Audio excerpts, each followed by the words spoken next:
G20 की meeting के बाद सऊदीया में और भारत में बहुत बड़े-बड़े मुआहिदे हो रहे हैं। पहली बात तो ये है कि इसरो मदद करने वाला है सऊदीया अरेबिया की स्पेस एजेंसी को बिल्ड करने में, चलाने में, गाइड करने में। हमारे यहाँ हमारे इस भारत की धरती पर मेड इन इंडिया की चीजें विदेश जा रहा है। पूरी मैन्युफैक्चरिंग फैसिलिटी से लेके सैटेलाइट मैन्युफैक्चरिंग तक, चाहे जितनी भी टेक्निकल असिस्टेंस चाहिए या कुछ और किस्म की असिस्टेंस चाहिए तो वो इंडिया की इसरो हेल्प करेगी, कोलैबोरेट करेगी, जिस तरह ऑस्ट्रेलिया के साथ करती है इसरो, क्योंकि ऑस्ट्रेलिया को भी हेल्प इसरो ही कर रही है। अगली सेंचुरी जो है वाकई एशिया की नहीं है बल्कि इंडिया की सेंचुरी है। वो किस तरीके से है कि रीसेंट उसका उन्होंने मिसाल दी अपने इंटरव्यू के अंदर कि भारत चांद के उस रीजन पर जाके उतरा है जहां तक अभी तक ना रशिया जा सका है, ना चाइना जा सका है, ना अमेरिका जा सका। हम जो कर रहे हैं उससे सिर्फ इंडिया को फायदा नहीं होगा, हाँ शायद सबसे ज्यादा इंडिया को, क्योंकि हम कर रहे हैं, लेकिन इसका फायदा हर उस मुल्क को और उस मुल्क के इंसान को मिलेगा। तो ये होता है बेसिकली विश्व गुरु। पाकिस्तान की खारजा पॉलिसी जो है वो इस वक्त इतनी ख़राब हो चुकी हुई है कि पाकिस्तान के वो दोस्त ममालिक जिनके अंदर सऊदी अरब भी शामिल है, जिसके अंदर मुत्तहिदा अरब इमारात भी शामिल है, वो G20 में वहाँ आया है, तो वहाँ मोहम्मद बिन सलमान ने इतना भी गवारा नहीं किया कि रास्ते में कम से कम बिल क्लिंटन की तरह ही यहाँ रुकता हुआ कुछ देर के लिए जाए। आज ये पूरी दुनिया हमारे भारत के प्रधानमंत्री, उनकी पूरी टीम, इस भारत के नागरिक और G20 समिट को मुझे लगता है कि आने वाले 100 साल में भी नहीं भूल पाएगी।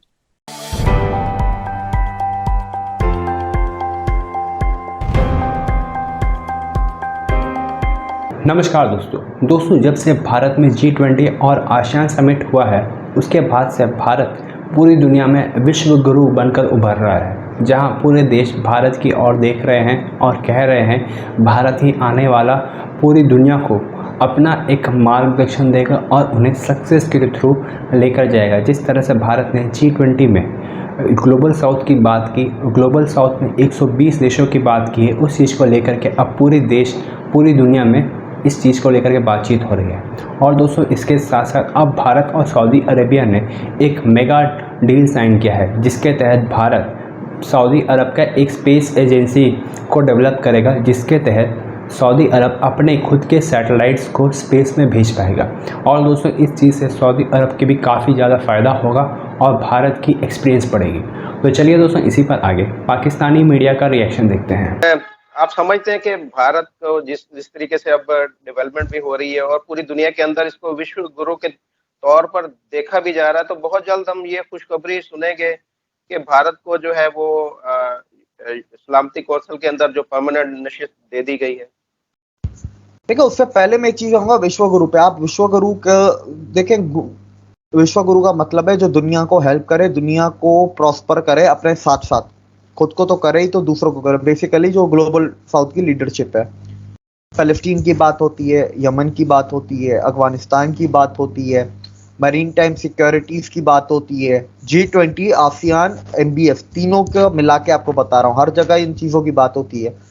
मोरक्को को हेल्प करने की बातें होती हैं, ठीक है। जो फोरम्स बनाए हुए हैं, फूड सिक्योरिटी और ये और बायोफ्यूल, क्लाइमेट चेंज, इंडिया एक आगे जा रहा है ना, स्टेप ले रहा है। आप करके दिखा रहे हो कि हम दुनिया के लिए कुछ कर रहे हैं।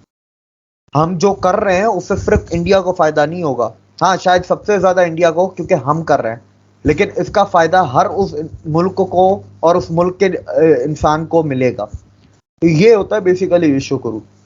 अब सर जब आपकी अगला सवाल जो UNSC का आया, देखिए UNSC का इस तरीके से है सिंपल कि देखें सपोर्ट तो ग्लोबल साउथ तो पूरा ही सपोर्ट कर रहा है। एक बच्चा कुछ आपका ये टर्की था वो भी आ गया, क्योंकि उसको चारों तरफ से घेर लिया, गर्दन से पकड़ लिया इंडिया ने।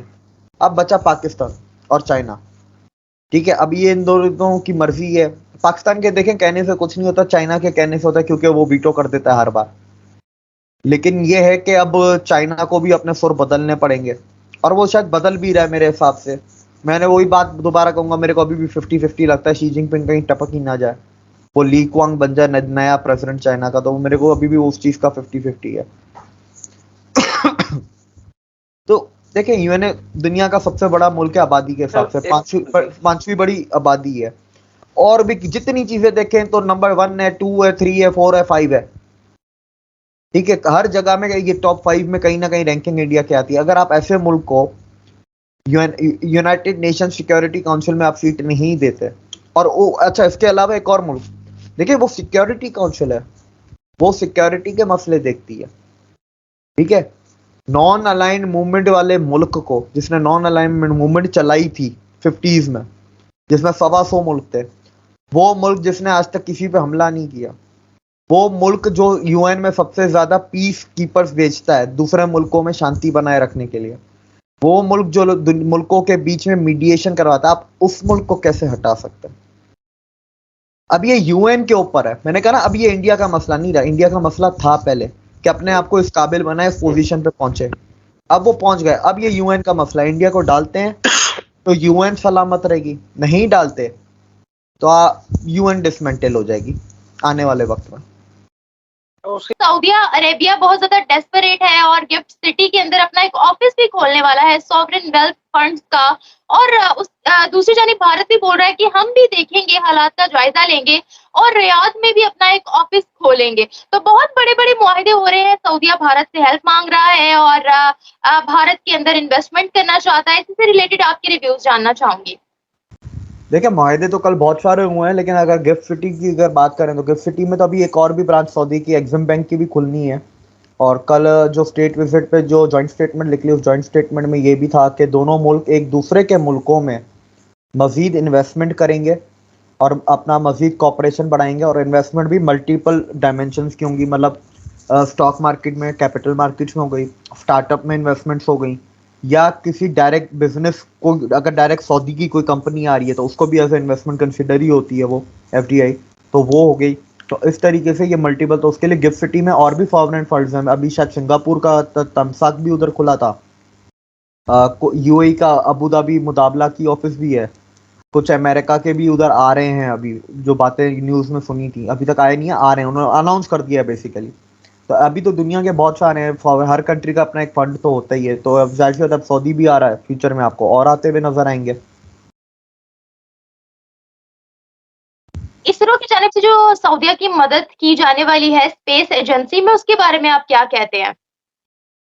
देखिए, सऊदी अरेबिया की स्पेस एजेंसी अभी वो सेटअप कर रहे हैं, और स्टार्टिंग में उनका जो फोकस है वो जो है सैटेलाइट्स के ऊपर है, ठीक है। फिलहाल वो व्हीकल लॉन्चर्स नहीं बनाने जा रहे, तो वो सैटेलाइट मैन्युफैक्चरिंग में पूरी मैन्युफैक्चरिंग फैसिलिटी से लेके सैटेलाइट मैन्युफैक्चरिंग तक, चाहे जितनी भी टेक्निकल असिस्टेंस चाहिए या कुछ और किस्म की असिस्टेंस चाहिए, तो वो इंडिया की इसरो हेल्प करेगी, कोलैबोरेट करेगी, जिस तरह ऑस्ट्रेलिया के साथ करती है इसरो, क्योंकि ऑस्ट्रेलिया को भी हेल्प इसरो ही कर रही है। तो इसके अंदर मल्टीपल टाइप की टेक्नोलॉजी सैटेलाइट्स बनाई जाएंगी, चाहे वो जियो सेंसिंग हो, चाहे वो कम्युनिकेशंस की हो, चाहे वो नेविगेशन की हो। तो इन सब के अंदर वो टेक्निकल ही हेल्प की जाएगी। इसके अलावा अगर हम IT फील्ड में देखें तो इंडिया जो सऊदी अरेबिया विजन 2030 है, उसमें इंडिया अपने डिजिटल इंडिया के थ्रू, टेक्नोलॉजी के थ्रू उनके साथ कॉपरेट, कोलैब और प्रोवाइड करेगा। इसके अलावा जो अगर अभी देखें हज की बात ले लेते हैं, इंडिया से हर साल 2 लाख लोग जाते हैं हज और उम्रे दोनों मिला के। तो वो पहले UPI यूज़ कर सकते थे, अब उधर वो रुपे कार्ड भी यूज़ कर सकते हैं। दोस्तों, जब से भारत ने चंद्रयान को सक्सेसफुली मून पर लैंड किया है, उसके बाद से सारे जितने भी दुनिया भर के देश हैं, वे सब भारत के साथ कोलैबोरेट करना चाहते हैं और भारत की स्पेस एजेंसी इसरो के साथ अपने जितने भी आने वाले मिशन है, खास करके मून मिशंस को भारत के साथ ही करना चाहते हैं। हमने ये बात भी सुना था कि चंद्रयान 4 भारत जापान के साथ मिलकर के करने जा रहा है, और इसके साथ साथ भारत कई सारे स्पेस मिशंस करने वाला है अमेरिका के साथ, और इसी तरह से भारत फ्रांस के साथ भी कई सारे स्पेस मिशंस करेगा। और दोस्तों, अब सऊदी अरब के साथ भारत का स्पेस मिशन और स्पेस में कॉपरेशन एक बहुत बड़ा बूस्ट है, और पाकिस्तान के मुंह पर एक और बड़ा तमाचा है।